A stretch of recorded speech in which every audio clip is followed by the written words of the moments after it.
Okay, तो mechanical properties of solid और mechanical properties of solid में हम लोगों ने लगभग पूरा चैप्टर स्टडी कर लिया है और इनके बेसिस पे हम लोग एक्सरसाइज को स्टडी करते हैं इसका मैकेनिकल प्रॉपर्टीज ऑफ सॉलिड।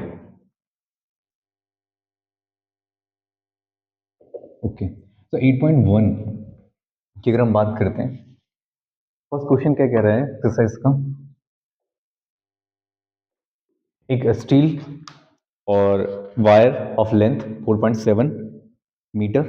अब इसमें दो पोर्शन आप बना लीजिए, पहले एक स्टील के लिए स्टील वायर, ठीक, और दूसरा कौन सी वायर यूज कर रहे हैं, कॉपर वायर यूज कर रहे हैं।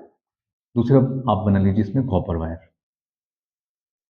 देखो हमें कुछ सबस्क्रिप्ट यूज करने हैं, जैसे कि अगर स्टील वायर दे रखा है उसका लेंथ हमारे को गिवन है तो उसकी लेंथ को क्या मानेंगे, एल एस।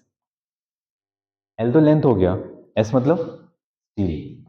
लेंथ इसका कितना है 4.7 मीटर, गुड, 4.7 मीटर। और इसका L C is length of copper wire, सब करते हुए रहेंगे, कितना है 3.5 metre. Area of cross section भी गिवन है A S. Area of cross section क्या होता है, 3 पॉइंट इसका है 0 इंटू 10 की power minus metre square, 3.5 into 10 to the power minus 5 metre square. और इसका एरिया ऑफ क्रॉस सेक्शन कितना है 10 to the power 5 metre square minus 5। Done. Okay, what is the ratio of young modulus of steel that of copper? इसका होगा Young modulus Y S और इसका होगा Young modulus of Y C. इसका ratio calculate करना है।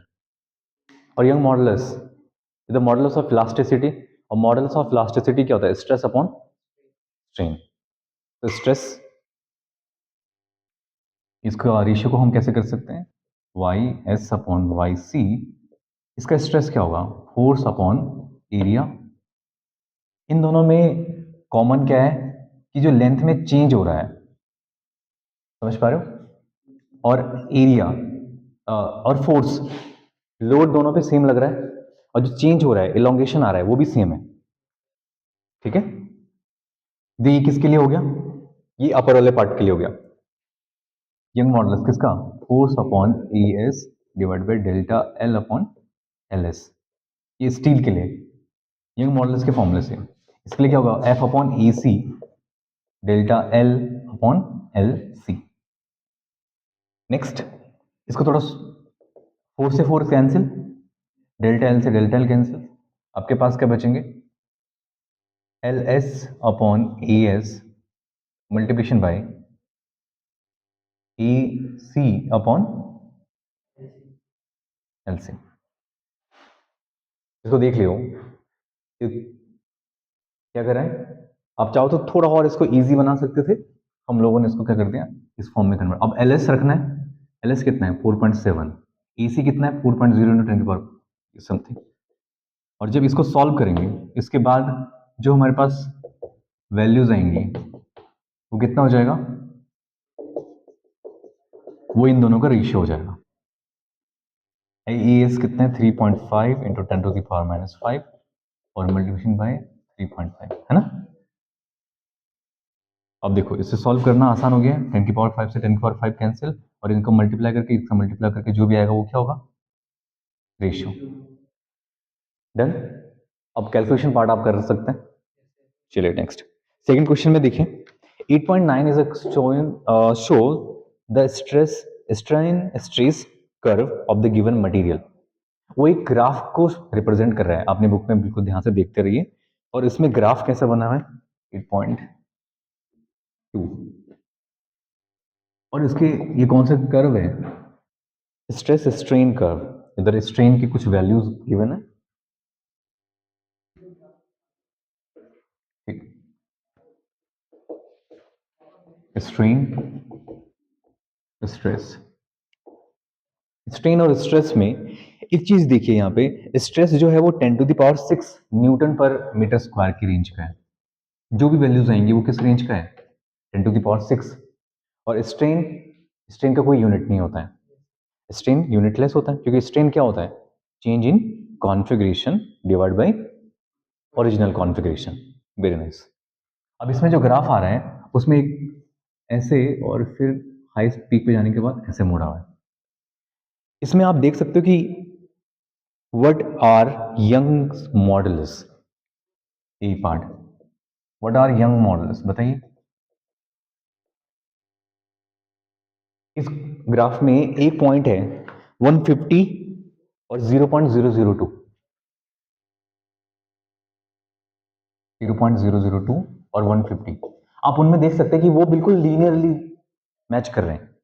उधर से जितना 150 वाला है उसके बाद भी क्या है 0.002 वाला, वो बिल्कुल वहां पे लाई कर रहा है जहां पर स्ट्रेस भी और स्ट्रेन भी डायरेक्टली प्रोपोर्शनल है। आप समझ पा रहे हो, जब स्ट्रेस और स्ट्रेन दोनों एक दूसरे के डायरेक्टली प्रोपोर्शनल होते हैं तब हमारे पास यंग मॉडल्स मिल सकते हैं। तो यंग मॉडल्स क्या होगा, ई वाले पार्ट का स्ट्रेस अपॉन स्ट्रेन। ग्राफ को देख के बताइए, ग्राफ को देखते रहिए, स्ट्रेस डिवाइड बाय स्ट्रेन, आप भी देखिए निकल। तो इसमें क्या बन जाएगा, स्ट्रेस कितना है 150 इंटू 10⁻, अच्छा 6 है ना, ठीक। और स्ट्रेन कितना है 0.002। अब इसका कैलकुलेशन पार्ट कर देना, यंग मॉडल्स आ जाएगा। यंग मॉडल्स का यूनिट क्या होगा, न्यूटन, न्यूटन पर मीटर स्क्वायर। 8.3। नेक्स्ट क्वेश्चन 8.3 का।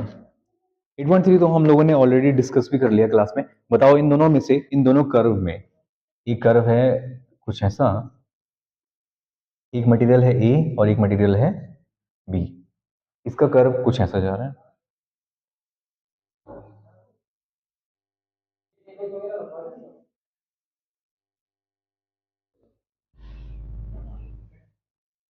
ये हो जाएगा, ठीक है। ये दोनों बहुत कर्व, ओके।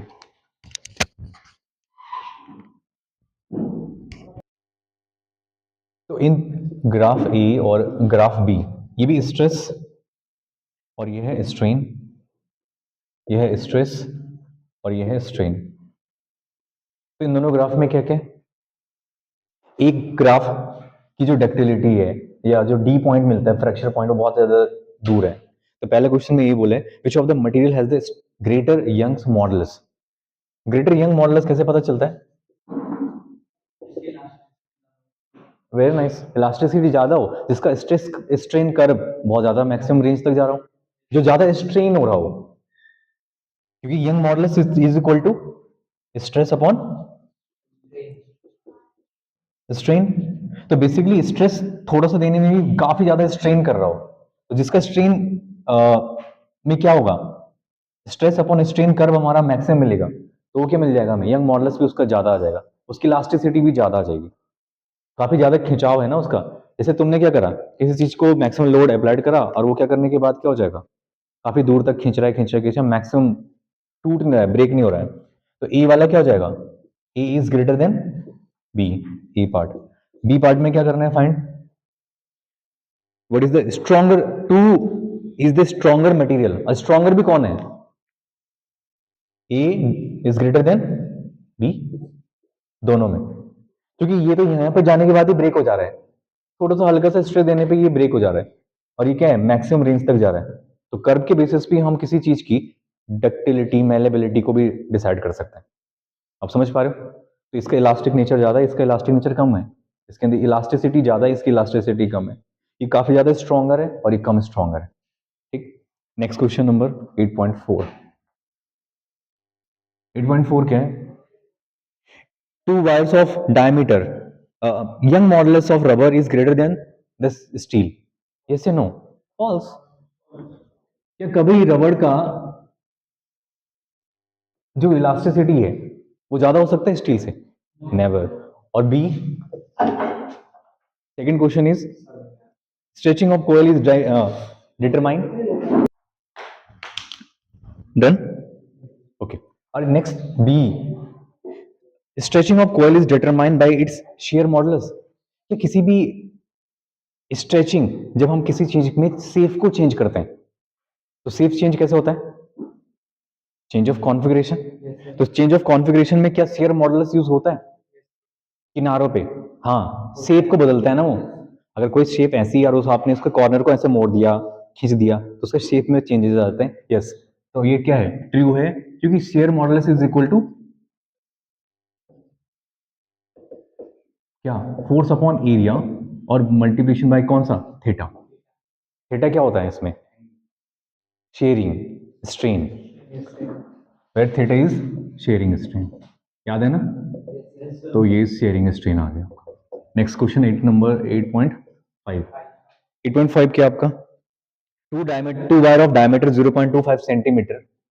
आप बेटे खड़े क्यों हैं बेटा please? 0.25 centimetre, one made of steel and the other made of brass. अब स्टील और ब्रास से ये बनी हुई है, लेकिन साथ साथ इनकी क्या गिवन है? ये ये पॉइंट आ गया आपके, ठीक है। और ये क्या कितना केजी का है? Is 4.0 kilogram and then next one is 6.0 kilogram. और पहले वाले का लेंथ कितना है? यह है स्टील, स्टील का 1.5 मीटर। देखो आप क्वेश्चंस को ना समझो पहले, ठीक है। कैलकुलेशन पार्ट तो हो जाता है, मेन होता है कि पहले क्वेश्चन की रीच तक, प्रॉब्लम की ना जड़ तक पहुंचना। अगर आप उसके रूट को पकड़ लिया तो प्रॉब्लम क्या हो जाती है? आसान बन जाती है। तो सेम एज अगर स्टील का दे रखा है लेंथ और ये दे रखा है इसका मास, और साथ ही साथ क्या है? 1.0 मीटर। ये किसका है? ब्रास। क्या आप लोगों ने ब्रास वायर देखी है? अरे ब्रास एक तरह का मिक्सचर होता है, ठीक है, एलॉय। अब इसमें देखो, सबसे पहले इसका क्या है? ये लेंथ है, इसके साथ मास है। क्या इसके एरिया के बारे में कोई इंफॉर्मेशन है? एरिया के बारे में क्या इंफॉर्मेशन है? 0.25 सेंटीमीटर डायमीटर। यस, इस वायर का डायमीटर गिवन है। अगर डायमीटर गिवन हो 0.25, 0.25 सेंटीमीटर है, सेंटीमीटर, सेंटीमीटर को मीटर में कन्वर्ट करने के लिए कितने से मल्टीप्लाई करते हैं? डिवाइड करते हैं 10⁻⁴ 10⁻²। से अगर हम इसको मल्टीप्लाई कर दें तो ये किस में कन्वर्ट हो जाएगा? मीटर में कन्वर्ट हो जाएगा। और diameter is equal to 0.25 into 10⁻²। Metre. ये किसका है? स्टील। तो एस जो सबस्क्रिप्ट है वो किसको डिनोट कर रहा है? स्टील को। सबस्क्रिप्ट समझ रहे हो ना, नीचे जो चरणों में। ब्रास के लिए क्या होगा? ब्रास का डायमीटर बी। सेम है, दोनों का डायमीटर सेम है, तो इसका मतलब ये तो कैंसिल आउट हो सकता है। इलोंगेशन निकालना है ना। इलोंगेशन क्या होता है? Change in length. इलोंगेशन जो जितना लेंथ में चेंज आएगा, मतलब तुम्हें इसका delta L S, delta L निकालना है। डेल्टा एल कैसे निकलेगा? ब्रास वायर का, इसका भी नहीं नहीं, length of wire is 1.5 metre and that of wire is 1.0 metre. दो लेंथ है ना इसमें। Unloaded length of steel wire is 1.5 metre और 1.0 मीटर, 1 पॉइंट दोनों अलग अलग है। और 0.5, ओके, 0.25 सेंटीमीटर, ठीक है। तो डायमीटर की बेसिस पे इसका कैलकुलेशंस करेंगे हम। तो इसमें कौन सा लगेगा आपका? Young modulus. Young modulus equal to force upon area, मतलब स्ट्रेस अपॉन स्ट्रेन। और स्ट्रेन क्या होगा? डेल्टा एल, और एल एक ऊपर चला जाएगा। लेकिन फोर्स को क्या लिखेंगे इस समय? M into G, M into G, mass into acceleration due to gravity. और एरिया को क्या लिखेंगे? पाई आर स्क्वायर होता है, तो पाई आर स्क्वायर का क्या बन जाएगा? D square. आर क्या होता है? डायमीटर का divide half, diameter divide by 2, तो 2 का स्क्वायर क्या होगा? 4, तो ऊपर चल जाएगा। समझ रहे हो? और लेंथ ऐसे रहेगा डेल्टा एल। तो आपने एक जनरल फॉर्मूला बना दिया, 4 mg upon pi D square into L upon delta L. Young modulus और इनके बारे में कुछ इंफॉर्मेशन गिवन है। बोला है कि आपको क्या करना है, जो टेबल है आपकी उसकी मदद लेनी है, स्टील के लिए और इनके ब्रास के लिए, ठीक है। Compute the elongation of the steel and the brass wire, दोनों वायर के लिए निकाल लेंगे। तो ब्रास वायर का कितना आ जाएगा, अच्छा अलग अलग कैलकुलेट करना है, अलग अलग इसका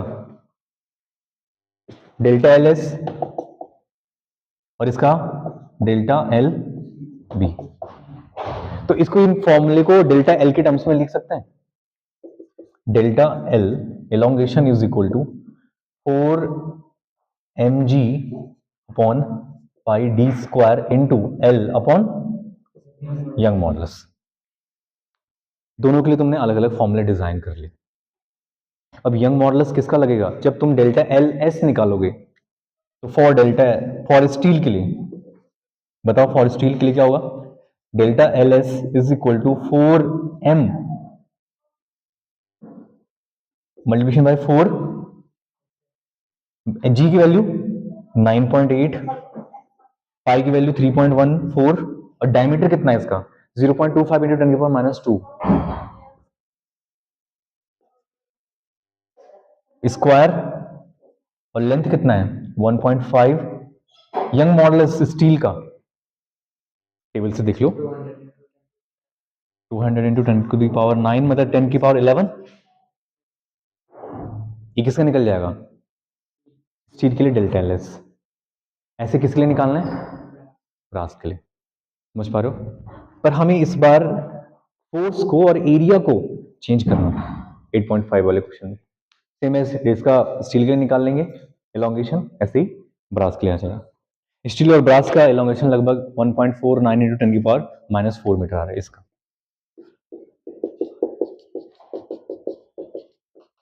इतना एलोंगेशन, ऐसे ही ब्रास का भी कैलकुलेट कर देंगे, कैलकुलेशन बस करनी है आपको। Next 8.6, edge of an aluminium cube is 10 centimetre long, one face of cube is firmly fix to the vertical wall. अब कभी इसको थोड़ा सा फिक्स, ये जब भी जहां पर आप किसी कॉर्नर को एज को चेंज कर रहे हैं तो वहां पर कौन सा मॉडुलस लगता है, शेयर मॉडुलस। कौन सा मॉडुलस, शेयर मॉडुलस। और शेयर मॉडुलस को किससे डिनोट करते हैं, जी। तो जी कैलकुलेट करना है, जी जी कितना आ जाएगा,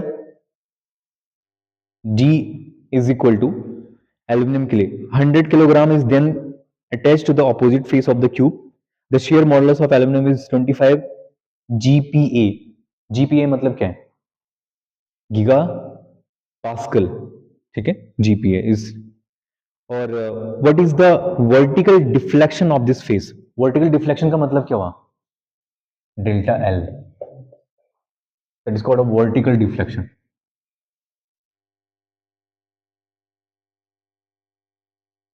यहाँ पे वर्टिकल डिफ्लेक्शन का मतलब ये है। इस क्वेश्चन में जो भी गिवन है आपको फोर्स, उसको कैलकुलेट कर लेंगे, एफ एल और ए के बारे में इंफॉर्मेशन है।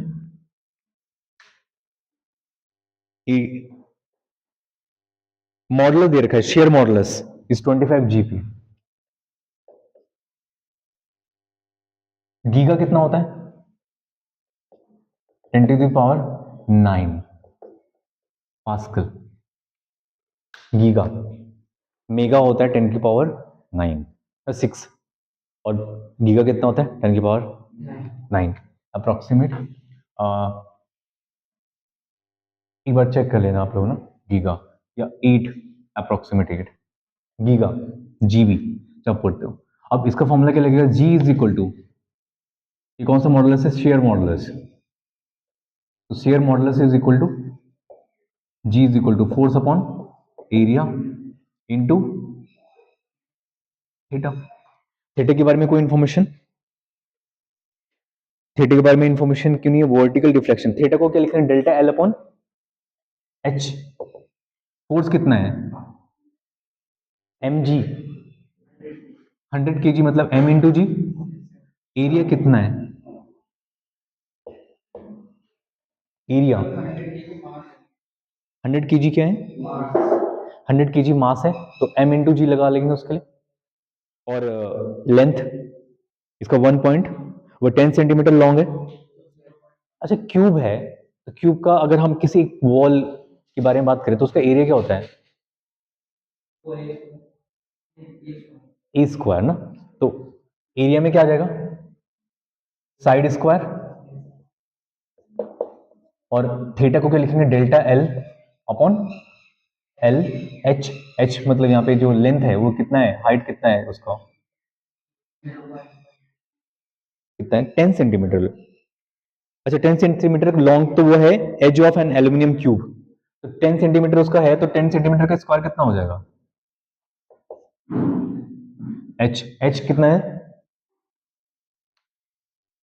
एच भी सेम ही होगा 10, क्यूब है क्योंकि क्यूब का ऑल साइड आर इक्वल है, स्क्वायर से बनेगा, तो यहां पर एच हम इसको मान लेते हैं, थीटा को लिख रहे हैं delta L upon H, M को रखो 100 kg, 9.8 इंटू 10 सेंटीमीटर, 10 का सेंटीमीटर कितना होगा, 10 की power -2, side square 10 into 10 to the power -2 का square, delta L change in length calculate करना है, यहां डाल दो इसको कैपिटल जी को नीचे, 25 इंटू 10 की पावर 8, सॉल्व कर दोगे डेल्टा एल आ जाएगा इन मीटर, ठीक है 8.7, नेक्स्ट क्लास में हम लोग इसको स्टडी करते हैं, ओके।